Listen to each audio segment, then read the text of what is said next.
ആ രാത്രി അവരെന്നെ ബോധം കെടുന്നതുവരെ തല്ലി. അടിയും ചവിട്ടും പിറ്റേന്നും പകലും മുഴുവൻ ഉണ്ടായിരുന്നു. അങ്ങനെയാത്രേ ചില പെൺകുട്ടികള് കുറെ അടി കൊണ്ട് കഴിയുമ്പം അവരുടെ വഴിക്ക് വരുമെന്നാ പറയണേ. ഞാനോ? എന്നെ അടിച്ചനുസരിപ്പിക്കാൻ സാധിക്കില്ലെന്ന് അവർക്ക് ബോധ്യമായിട്ടുണ്ട്. അന്നത്തെ പിന്നെ വേറെ ആണെങ്കിലും ഗൗരിക്കുട്ടിയുടെ അടുത്ത് കൊണ്ടുവന്നിട്ടുണ്ടോ? ഇല്ല, എന്തോ അതിനവർക്ക് ധൈര്യം ഉണ്ടായിട്ടില്ലെന്ന് തോന്നുന്നു. പിന്നെ ഇന്നാ മൂപ്പന്റെ അടുത്തേക്ക്? അതെ.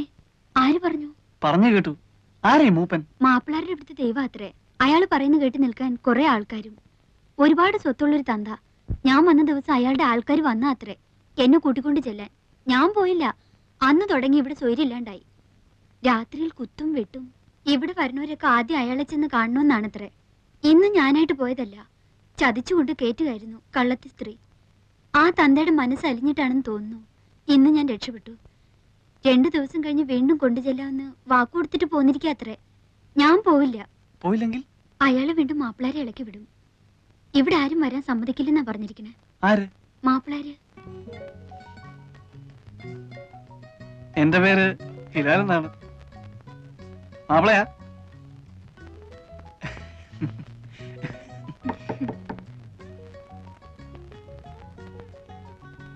ഊണ് കഴിക്കണ്ടേ? ഓ,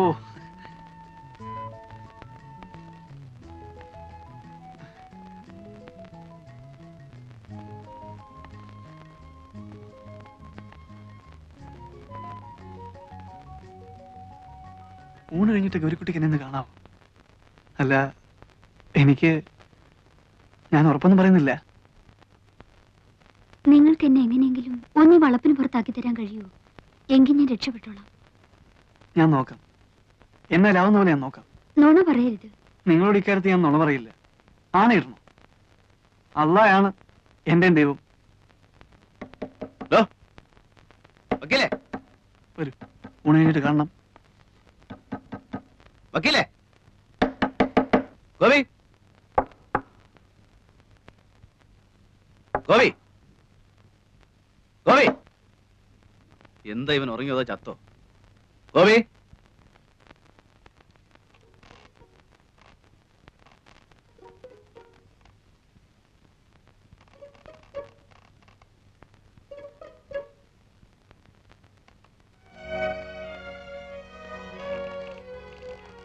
ചങ്കൂസ്, നിനക്കൊന്നും ആഹാരം വേണ്ടേ? ഇങ്ങോട്ട് ഇറങ്ങി നിനക്ക്.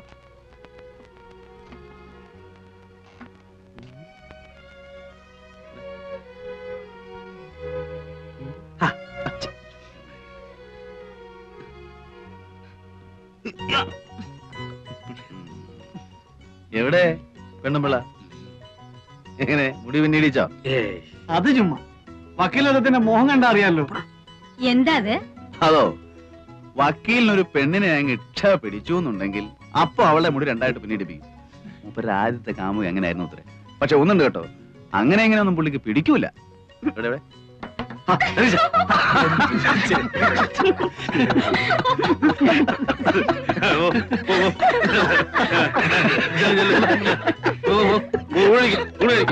ഞാൻ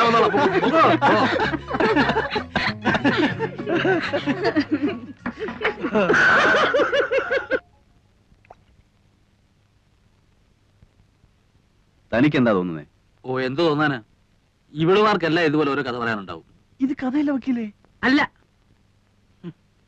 ഇതാണ് ഏതാണ്ട് വലിയ പൊണ്ണക്കാര്യം പറയാനുണ്ടെന്ന് പറഞ്ഞ് വിളിച്ചോണ്ട് വന്നത്. സക്രിയൊക്കെ എന്താ തോന്നുന്നത്? ആ വിശ്വംബന്റെ കാര്യം അവള് പറഞ്ഞത് കറക്റ്റാ. ആ സംഭവം ഞാൻ പറഞ്ഞതാ. ഏതാണ്ട് ഇതുപോലെയൊക്കെ തന്നെയായിരുന്നു. ആ കുട്ടി പറഞ്ഞത് മുഴുവൻ നേരാണെന്നേ. സക്രിയ അവളോട് സംസാരിച്ചു നോക്ക്. അപ്പൊ ഞാൻ പറഞ്ഞ ബോധ്യാവും. എനിക്ക് ഈ വർഗത്തിന്റെ കരച്ചിലും പിഴിച്ചിലും കാണാൻ മഹാ ഏതക്കേടാ. പിന്നെ അവള് പറഞ്ഞതിൽ കുറെ നേരുണ്ടെങ്കിൽ തന്നെ നമുക്കിപ്പോ എന്ത് ചെയ്യാൻ നോക്കും? എനിക്ക് വയ്യ തല്ലുകൊള്ളാൻ. അതും അന്യനാട്ടി വന്നു കിടന്നു. നീ നിന്റെ കാര്യം നോക്ക് ഹിലാലേ, വെറുതെ ബാക്കിയുള്ളവരെ കൂടെ പുലിവാലി പിടിപ്പിക്കാതെ.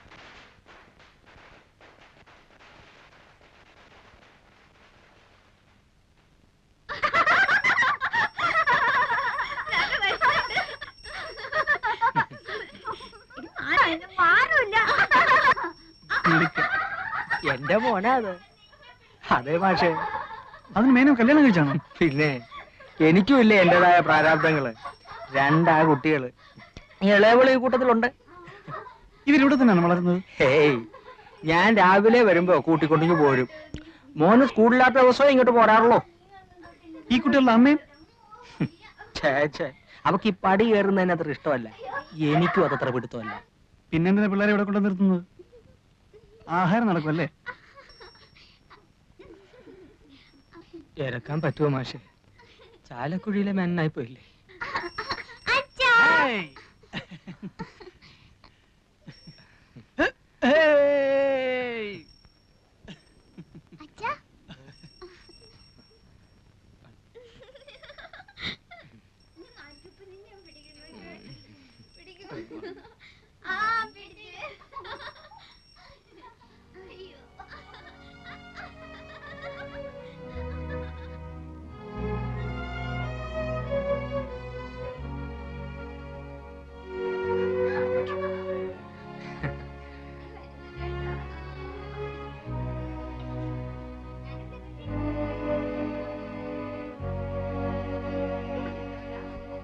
കണ്ടോ, ഈ പണ്ടാരം കാരണം കഴിഞ്ഞ ഒരാഴ്ചയായിട്ട് ഇവിടെ ഒരാൾക്കും സ്വൈര്യം ഇല്ലാണ്ടായിരുന്നു. ഇന്നിപ്പം മര്യാദയ്ക്ക് പോയി കാണേണ്ടവരെ കണ്ടു, ആളും മെരുക്കായി. അപ്പോഴേ മാസ്റ്റർ അടുത്ത് ഇത്തിരി നേരം സംസാരിച്ചിരുന്നില്ലേ? ആദ്യ ഇവിടെ വന്നിട്ട് ഇപ്പൊ പഠിച്ചു. അതന്നെ. എന്തോ എനിക്കെന്തോ വിശ്വാസം വരുന്നില്ല. എന്റെ വാക്ക് കേട്ടിട്ട് നീ മനസ്സ് മാറ്റണ്ട. ആണായിട്ട് ഒരാളെയും വിശ്വസിക്കാൻ പേടിക്കുന്ന ഒരു മനസ്സാ എന്റേത്. അതുകൊണ്ട് ഞാൻ പറയുന്നത് നീ അതുപടി എടുക്കണമെന്നില്ല. ആ മനുഷ്യൻ പറഞ്ഞത് കേട്ടപ്പോ എങ്ങനെയോ എനിക്ക് അയാളെ കുറച്ചൊക്കെ വിശ്വസിക്കാന്ന് തോന്നി. പക്ഷെ ഇതും പറഞ്ഞതിനെ പറ്റിക്കാൻ ഞാൻ അത്ര പൊട്ടിയൊന്നുമല്ല. ഇവിടെയുണ്ട്. എവിടെ പടക്കും? എവിടെ പടക്കത്തിന്റെ പൈസ? വൈകുന്നേരം പടക്കം കിട്ടിയാ പോരെ? വൈകുന്നേരല്ലേ വിഷു. പറ്റില്ല, പൈസ തന്നാ മതി, ഞങ്ങൾ വാങ്ങിച്ചോളാം.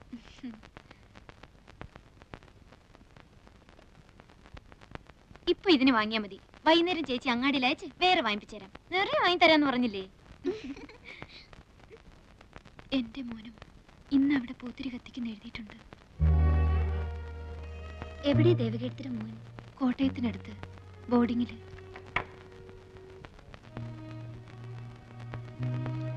ദേ, ഇതാണ് എന്റെ മോൻ. മിടുക്കനാ പഠിക്കാൻ. ക്ലാസ്സിലെ ബെസ്റ്റ് സ്റ്റുഡന്റ് ആണ്. എവിടെയാ കുട്ടിയുടെ അച്ഛൻ?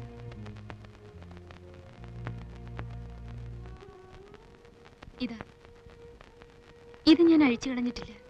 ഇതും വിശ്വസിച്ചിട്ടാണല്ലോ എല്ലാവരും വിട്ട് ഞാൻ ആ മനുഷ്യന്റെ കൂടെ ഇറങ്ങിപ്പോന്നത്. ആണായിട്ട് ഒരാളെ എനിക്ക് വിശ്വസിക്കാൻ പറ്റില്ല. ആ മനുഷ്യൻ കാരണമാണോ ദേവകീർത്തി ഇവിടെ എത്തിയത്? ആണോ എന്ന് ചോദിച്ചാ അതെ. പക്ഷെ ഞാൻ പറയാം, എന്റെ മോൻ കാരണോ ഞാനിവിടെ എത്തിയെന്ന്. അവനില്ലായിരുന്നെങ്കിൽ പണ്ടേ ഞാൻ മതിയാക്കിയിട്ടുണ്ടാവും. വല്ല തീവണ്ടിയുടെ മുമ്പിലോ കയറിന്റെ തുമ്പത്തോ. ഞങ്ങൾക്ക് ആർക്കൂടെ രക്ഷപ്പെടണം തോന്നാറില്ല. ആകെയുള്ള രക്ഷ ഒരുപക്ഷെ ഇതായിരിക്കും. അതുകൊണ്ട് നിനക്ക് അങ്ങനെയല്ല, ഒന്നും നഷ്ടപ്പെട്ടിട്ടില്ലാത്തോളാ നീയെ. എങ്ങനെയെങ്കിലും നിനക്ക് ഇവിടെ ചാടാൻ കഴിഞ്ഞാൽ അതിലേറ്റവും സന്തോഷിക്കുന്നത് ഞാനും ആ പൊട്ടിപ്പെണ്ണൊക്കെ ആയിരിക്കും.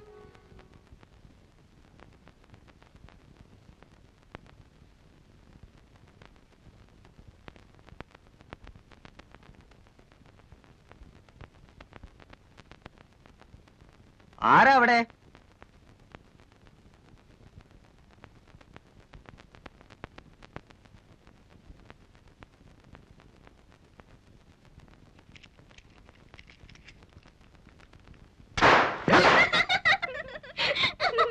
എടാടാ, എങ്കി പിന്നെ ആ ചങ്ങായിന്റെ മൂട്ടിലൊന്ന് പൊടിച്ചോടാ.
അഖിൽ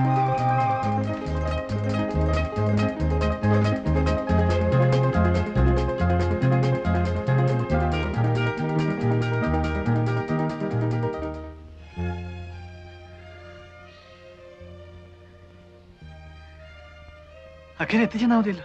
മതി. എനിക്കെന്ത് തരും? വീട്ടിൽ പോയിട്ട് വാപ്പയും ഉമ്മയായിട്ട് ആലോചനയ്ക്ക് ശേഷം ഞാൻ വരും. അപ്പൊ ഒരു മറുപടി പറഞ്ഞാൽ മതി. ഉമ്മ പറയുന്ന പോലെ നടക്കൂ. ഉമ്മയും ഞാനും ഫ്രണ്ട്സിനെ പോലെയാ. വാപ്പയുടെ സമാധാനത്തിന് വേണ്ടിയിട്ട് ചിലപ്പോ ആമിനാന്നോ ഐഷാന്നോ പേരൊന്ന് മാറ്റേണ്ടി വന്നാല് വിരോധം ഉണ്ടാവില്ലല്ലോ. ഗൗരിക്കുട്ടിക്ക് വേണമെന്നുണ്ടെങ്കിൽ രഹസ്യമായിട്ട് ഞാൻ അങ്ങോട്ട് പേര് മാറ്റാം. വരൂ.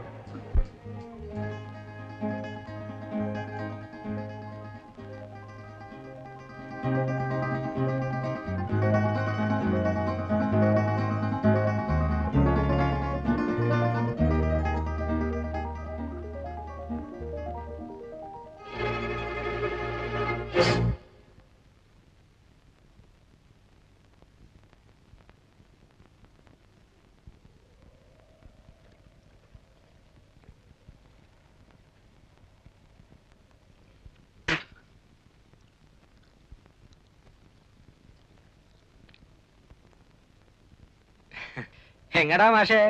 ഞങ്ങളിതാ പുഴയൊക്കെ ഒന്ന് കാണാൻ വേണ്ടിട്ട്. അതിനത്ര ചുറ്റി വളഞ്ഞു വരേണ്ട കാര്യമില്ലല്ലോ. ഇതാ അവിടെ നിന്ന് ഇങ്ങനെ ഇറങ്ങിയ പുഴയായില്ലേ.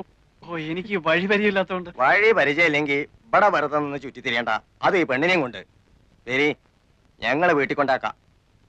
നാട് മോശാ, അതുകൊണ്ടാ പറയണത്. ഒരു നിനക്ക് പറഞ്ഞു കൊടുത്തുണ്ടായിരുന്നില്ലേ കഴുതേ? നിങ്ങൾ പൊയ്ക്കോളൂ. ഞങ്ങൾ ഇതാ പുഴക്കര രത്തിനേരെ എന്നിട്ട് വന്നോളാം. വഴിയൊക്കെ എനിക്കിപ്പോ നിശ്ചയമുണ്ട്. പറഞ്ഞതനുസരിച്ചോളി. നടക്കടി.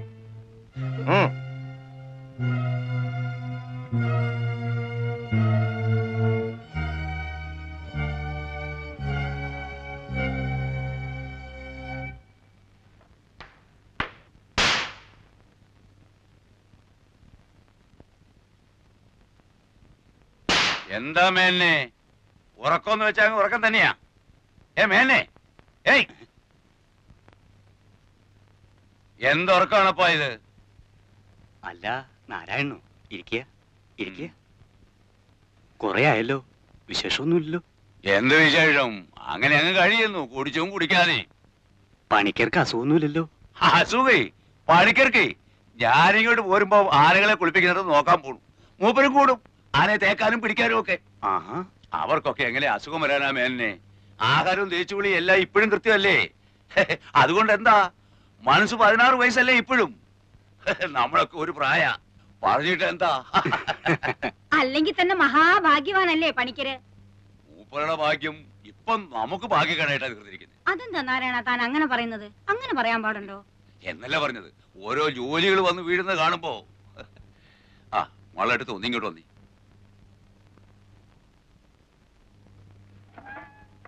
മാളുവേട്ടത്ത് ഈ പറയുന്നതൊക്കെ എനിക്ക് മനസ്സിലാകുന്നല്ലാതെ എനിക്കിത് വല്ലതും അവിടെ ചെന്ന് പറയാൻ ഒക്കോ? വേണമെങ്കിൽ ഞാൻ കൂടെ ഒന്ന് പണിക്കരോട് പറയാം. ഇനി ഇപ്പൊ നിങ്ങൾ എന്ത് പറഞ്ഞിട്ടും കാര്യമില്ല. മൂപ്പന്റെ അടുത്ത് കാലത്ത് നിങ്ങൾ ആ കുട്ടിയും കൂട്ടി പോയ വിവരം അവിടെ കൃത്യമായിട്ട് അറിഞ്ഞിരിക്കുന്നു. ഇവിടെ നല്ല ഈ നാട്ടിൽ നടക്കുന്ന ഓരോ സംഗതികളും അപ്പോൾ അറിഞ്ഞുകൊണ്ടിരിക്കുക കക്ഷി. ഓള് മൂപ്പന്റെ അടുത്ത് പോയി, മാപ്പിളമാര് നിങ്ങൾക്ക് സപ്പോർട്ടായി, എല്ലാം അവിടെ അറിഞ്ഞിട്ടുണ്ട്. അല്ല നീ ഇതിപ്പോ... എനിക്ക് നിങ്ങളുടെ പൂരായ ഒന്നും കേൾക്കണ്ട. ഒരു കാര്യം ഓർത്തോളൂ, മൂപ്പൻ വിളിച്ചാൽ വരാൻ ഇവിടെ 100 മാപ്പിളമാരുണ്ടെങ്കിൽ പണിക്കര് വിളിച്ചാൽ വരാൻ ഇവിടെ 100 താഴെമാരുണ്ട്. ഇന്നലെ വരെ മാപ്പിളമാർ ഇവിടെ കയറി സൂര്യക്കേടുണ്ടാക്കാൻ നിന്നപ്പോ കാവല് കിടക്കാനും വെട്ടുകൊള്ളാനും 4 ഹിന്ദുക്കൾ വന്നത് ആര് പറഞ്ഞിട്ടാണെന്നാ നിങ്ങളുടെ ധാരണ? എനിക്കതറിയില്ലേ, നീ ഇതെന്താ? അതൊന്നും മറക്കാൻ പാടില്ല. ഭൂമിയോളം ക്ഷമിക്കുന്നവനാണ് അദ്ദേഹം. ഇതിപ്പോ എങ്ങനെയോ മൂപ്പർക്കൊരു തോന്നൽ വന്നിട്ടുണ്ട്, മാപ്പിളമാരുടെ മാത്രം സപ്പോർട്ട് കൊണ്ട് മാളുകെട്ടത് ഇവിടെ പിടിച്ചിരിക്കാനുള്ള ഭാവമാണെന്ന്. അത് കിടക്കില്ല. എന്റെ ഗുരുവായൂരപ്പാ, ഞാൻ പറയണതൊന്നും മനസ്സിലാക്കാൻ നിങ്ങൾക്ക് ക്ഷമയില്ലാണ്ടായാലോ? അവളെ അയക്കാൻ എനിക്കെന്തിനാ മനപ്രയാസം? കെട്ടിക്കാൻ നിർത്തിയിരിക്കുന്ന കുഞ്ഞുമോളൊന്നും അല്ലല്ലോ. അവളുടെ സ്വഭാവം ശരിയല്ല നാരായണ, അതുകൊണ്ടാ ഞാൻ പറഞ്ഞില്ലേ. സ്വഭാവമൊക്കെ നേരെ ആയിക്കൊള്ളും. മൂപ്പം പാവമായതുകൊണ്ട് അവള് വിദ്യ കാട്ടി ഇങ്ങോട്ട് പോകുന്നു. ഇവിടെ അങ്ങനെ ചോദ്യം പഠിച്ചിട്ടൊന്നുമില്ല. മൂപ്പനെ ദേഷ്യം പിടിപ്പിച്ചാലേ കാലത്തെ പെണ്ണ് തലയില്ലാതെ പുഴക്കര കിടക്കും, അറിയോ? അതും എന്റെ കൈ കൊണ്ട് തന്നെ ചെയ്യേണ്ടി വരും.